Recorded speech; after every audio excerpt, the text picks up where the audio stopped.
quel che viene scoperchiato è un meccanismo collaudatissimo che è ingiusto definire di corruzione. È il 4 giugno 2014, l'alba di un mercoledì qualunque. Nelle agende dei politici ci sono incontri, cene, riunioni, nelle email dei manager ci sono appalti, urgenze, fatture, ma nella testa della Guardia di Finanza c'è solo una lista.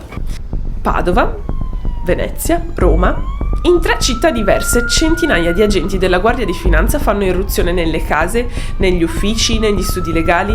È un maxi blitz, il più grande dopo Tangentopoli. Qui però si parla di un sistema progettato con una precisione quasi metodica. Quello che sembrava un sistema di appalti pubblici era in realtà un meccanismo perfetto. È un meccanismo che compra la città, cioè che fa in modo che non ci siano persone contrarie, perché non è che la squadra di basket del Favaro Veneto ci abbia nulla a che fare con la corruzione, perché nel momento in cui Mastrapurati dà soldi al basket di Favaro, automaticamente tutti quelli che hanno a che fare con la squadretta di basket sono inevitabilmente favorevoli.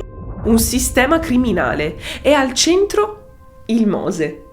L'opera colossale pensata per salvare Venezia dall'acqua alta si trasforma in uno scandalo che inghiotte tutto: partiti, imprese, istituzioni. Ma chi sono i protagonisti di questa rete di potere e corruzione? E soprattutto, chi ha parlato? C'è Giancarlo Galan, ex governatore del Veneto, Renato Chisso, assessore regionale alle infrastrutture, Giovanni Mazzacurati, presidente del Consorzio Venezia Nuova.